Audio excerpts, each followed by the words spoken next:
Hello everyone, welcome to From the Star Wars Library, where Star Wars is in print, the Force is with the readers, and we return to the Marvel series in 1981 for one of its more memorable storylines. I'm your host, Nathan P. Butler. The story we're looking at is known as Resurrection of Evil and to Take the Tarkin. It's known as often just the Tarkin storyline here.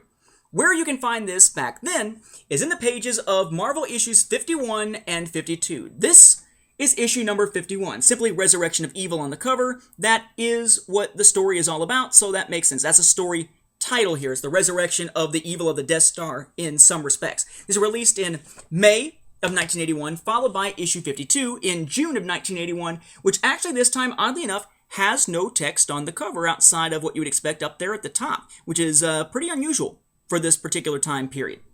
Now, you can also find this in the pages of that Prestige format, black and white, Let's See If People Are Interested, Classic Star Wars A Long Time Ago series in issue number 3. One with Luke there on Hoth. This one includes Resurrection of Evil, To Take the Tarkin, also Shira's story, and The Water Bandits. This is the first time we're coming to this particular issue, though we'll come back to it a couple more times after this. It has these two issues in it, back to back, so you get the entire storyline, which in some cases was unusual for this particular Prestige format series. You'll also find it these days in the omnibus form in Star Wars Omnibus A Long Time Ago, Volume 3. This picks up as the second storyline after just the Crimson Forever, that issue 50 extra large issue that launched off this omnibus here.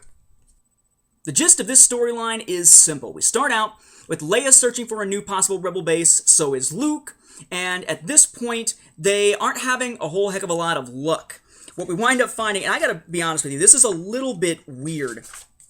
In Leia's case, she winds up running into what she refers to as Gundarks, which have no resemblance whatsoever to the Gundarks we see in the modern continuity. The Gundarks are these weird creatures here, right here, who have these weird tongues that lash out, and she's able to defeat them by getting them to spit their tongues at each other and accidentally tie them up Looney Tunes style. Really, really idiotic. In Luke's case, he winds up fighting against various Imperials, having to escape the planet he's on because, well, they thought it was abandoned, but there's an Imperial installation underground. What are Lando Calrissian and Chewbacca doing at this point? They are chasing down a gun runner in hopes that maybe he can lead them to Boba Fett, which would then in turn, of course, lead them to where Han Solo is in Carbonite, since he hasn't been delivered to Jabba the Hutt yet. Meanwhile, though, the Rebel Alliance has caught a break of sorts, though not for the particular Rebel agent in question here. One of the Rebel agents, one of their spies has been out there. He is now running back in his X-Wing, but he's dying at the time. And he dies just as the X-Wing is heading towards a Rebel frigate, so they have to sort of save the ship rather than saving him because he's not going to live. And it's really kind of cool. They precision target and blast the wings off the X-Wing, so all they've got is the fuselage with no wings whatsoever, and bring it into the ship. But he's brought news of something rather dire. The Empire is building a new weapons platform. It's a platform known as the Tarkin. Right here for you.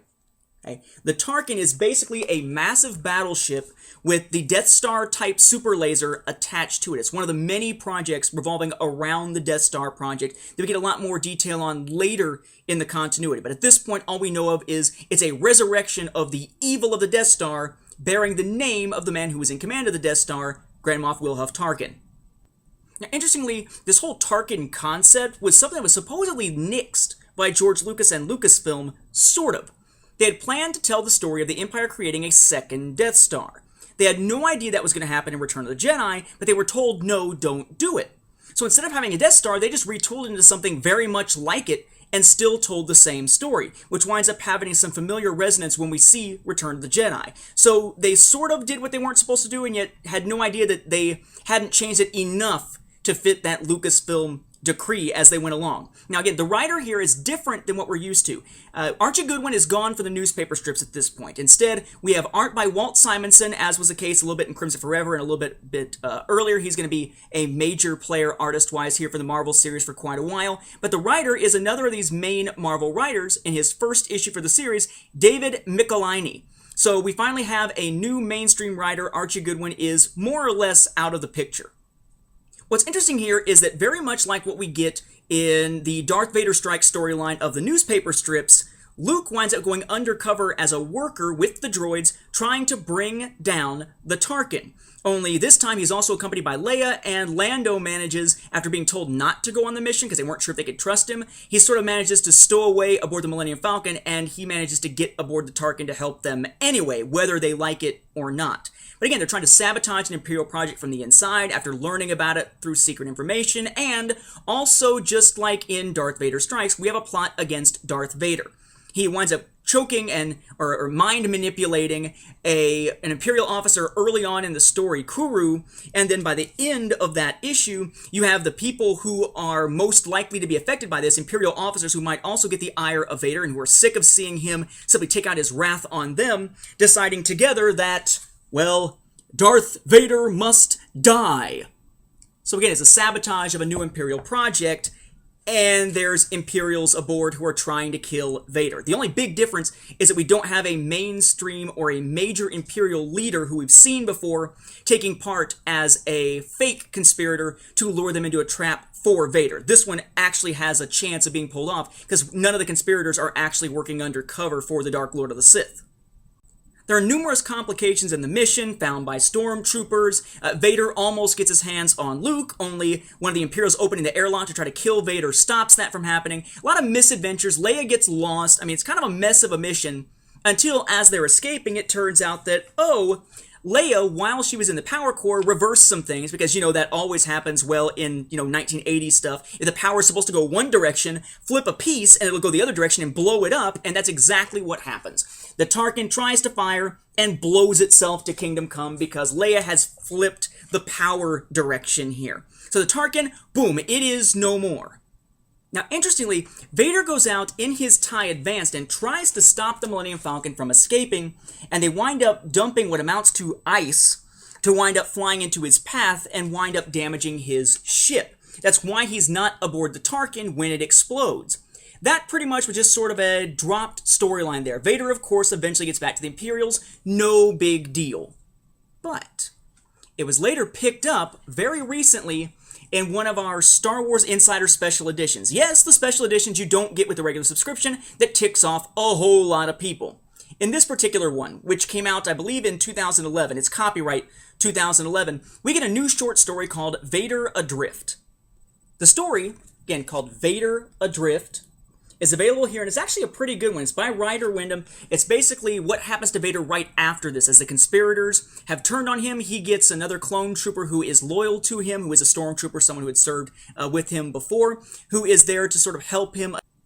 It's not a big story, but it is kind of a cool little story because it gives us a tie-in to the Marvel stuff and a tie-in to the Clone Wars with the particular stormtrooper here, even though it is something that is being published after the mainstream Clone Wars stuff outside of the cartoon has mostly wrapped up, and long after the Marvel series wrapped up. Ryder Wyndham did a good job of bridging those two, and it was something a lot of people did not expect. A lot of time it feels like these are a bunch of reprinted materials. This time, that story is an original, just originally to this. This issue also has a really cool article, if you're wondering whether or not it's worth picking up, called The Empire Strips Back. And this is about the newspaper strips we've been covering here on From the Star Wars Library, whether we're talking Manning or Goodwin. So that's actually another pretty cool thing to make this an actual thing that you probably should buy. It's not essential, but you probably should buy it if you're a fan of the newspaper strips and these early Marvel items here. If you don't want to go back and buy that issue, what is the cover price on this beast? $14.99 if you're talking cover price. You don't feel like paying that much for that. There is also the Star Wars 2012 Del Rey Sampler, which includes a bunch of individual short stories from mostly Insider, but then some excerpts from other novels that are either upcoming or have just recently come out. It was given away at Star Wars Celebration, San Diego Comic-Con, New York Comic-Con. It was free. You can find some of these on eBay and places like that, but this does include, among its many reprinted short stories, Vader Adrift. So you can get it here, or you can get it in that special Insider issue. But it's a nice end cap to this 2-issue To Take the Tarkin run, or the Resurrection of Evil / To Take the Tarkin run of the Marvel series. That, of course, begs the question, is this story an essential read? And I would say that while it's not essential in the sense that it will help you understand other things, of all the stories in the Marvel series, this is one of the ones that is the most memorable and impactful. I would say this is an essential read for those who want to see big moments in the EU. Not necessarily someone who wants everything to connect, but for someone who wants to see the big moments. So it's essential for the Marvel series in the sense that it's one of its big moments, doesn't affect a whole lot outside of it, and essential for those looking back on it. Essential for the mainstream continuity, though? No, most stuff here is not. But we'll see the Tarkin referenced a lot in reference materials later on. Just not something we see again as itself. Mostly it's just being referred to or described rather than actually seeing it in action, because it really didn't see much action. It only really sees the action we see in this 2-issue storyline. With that, we'll wrap up this episode. Thank you for watching, and may the Force be with the readers.